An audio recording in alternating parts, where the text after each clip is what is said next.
Magandang araw mga kaibigan. Bago natin talakayin ang topic sa araw na ito, gusto ko lang ipaalam sa mga interesado na magkaroon ng trabaho, either full-time or part-time, pwede sa inyong bahay. Ito po isang income opportunity na magkatrabaho kayo.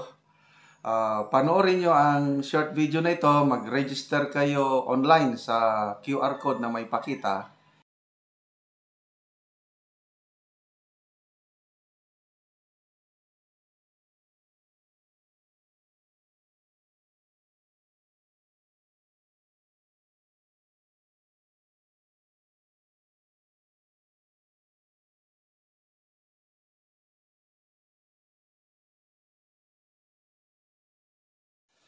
Okay, pag-usapan natin ngayon ang matinding hamon ni VP Inday Sara sa mga mambabatas na bumabatikos sa birada niya sa Pangulong Marcos Jr. Grabe, no? So, dito, kanina lang ito sa isang ambush interview pagkatapos ng pagdalo ni VP Sara sa PCCI 50th anniversary. Naghamon si VP Sara yung pag-drug hair political test at saka neuropsychiatric test. Gagawin niya yon on air, ipapakita niya sa publiko. Dapat ganon din ang gawin ng mga nagbabati ko sa kanya. Itong mga government officials, from top to bottom, kakasaba kayo. Ito, nakahanap kayo ng katapat. So, pakinggan natin yung pahayag ni VP Inday Sara. Muna yung Senator Pimentel. Unahin ko muna Senator Pimentel, Senator Escudero, Remulla, sino ba isa? Marcos.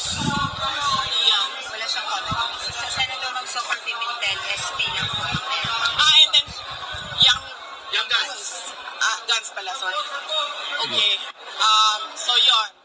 So, binasa ko yung kanilang mga statements and nakita ko doon ay puro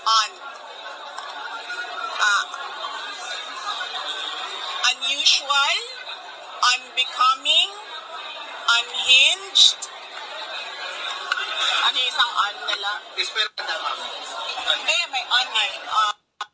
Sarap ng new Nescafe Sugar Free with Stevia. So, ito kaya, anong kakagatin ba nila ang hamon? Very exciting. Very exciting nga rin ang political development sa bansa. Kasi, ito na, ang Agila ng Davao, nagiging palaban na. Unusual, unbecoming, unsound mind, and what was the other one? Meron pa isa.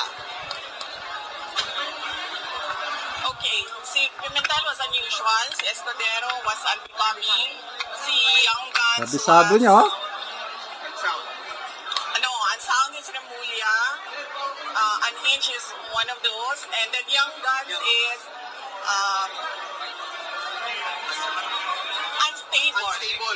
Yes. So, yung lima na yan, yun lang naman yung gist ng mga sinasabi nila.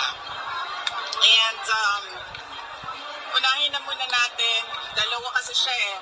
One is legal, doon kay DOJ, and then one is a demand for a psychiatric exam doon sa House of Representatives naman. Okay. So, unang-una, ipagdasal natin ang Pilipinas dahil we have a Secretary of Justice na hindi alam ang batas. There is a big difference between talking about desecration a body and actually desecrating a body. Talking about desecration of a body is not desecration of the dead. Dapat sana siguro as a lawyer maintindihan niya yon kagad, but apparently Sabi nga ng iba, pag mabilis ka, meron talagang mga mabagal ang pick-up. So, yan. And the next one is psychiatric, neuropsychiatric exam. Wala akong problema doon. Game tayo. I will call that neuropsychiatric exam. Pero, let us make this an election issue. Yung young guns, I am sure kasi young sila, magpapa-re-elect pa yan. They are running as re-electionists. So, ang gagawin natin, 2 tests sa akin. Kasi sinasabi nila, ano daw ako, unstable daw ako. Paningin ko naman sa kanila, unstable din sila. Diba? Kasi bakit? Aatake sila, pag sumagot yung inaatake nila, nagagalit sila, tinatawag nilang unstable. Para sa akin, unstable din kayo. Bakit niyo ako inaatake? Diba? So, I will do 2 tests, neuropsychiatric exam and drug test.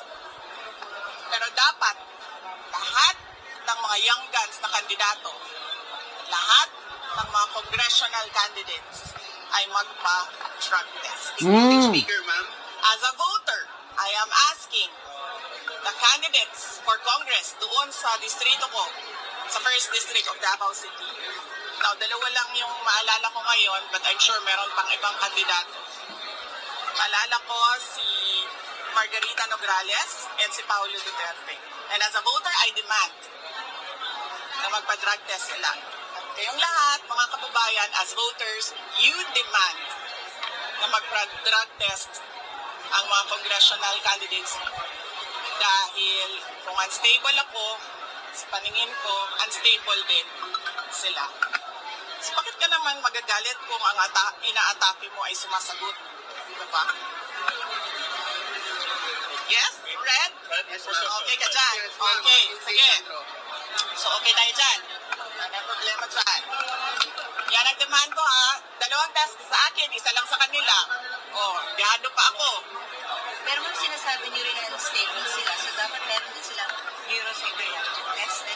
Hindi, pinapadali ko na lang kasi sa kanila Kasi, diba, para madali tayo.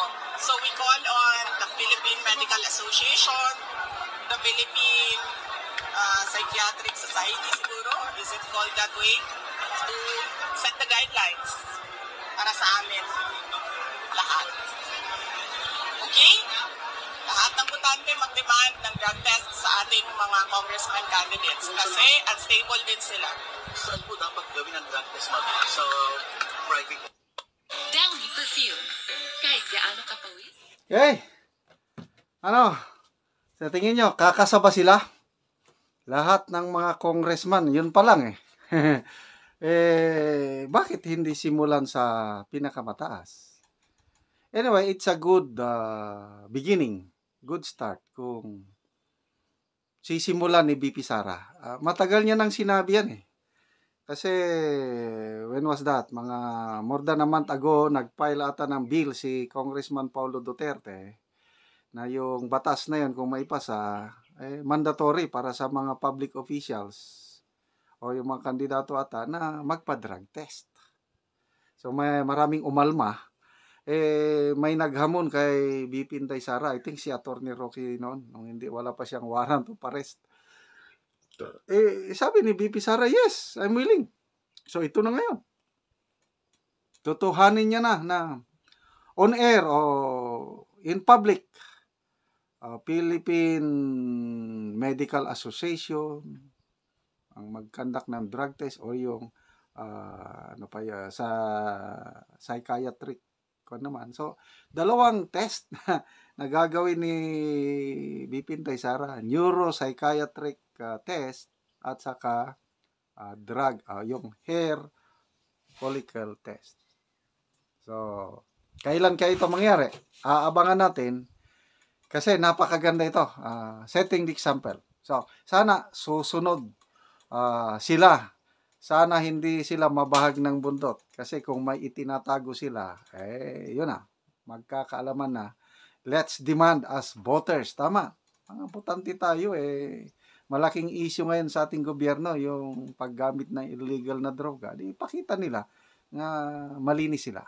So, good luck sa mga magpapatest, drug test, at saka neuropsychiatric test.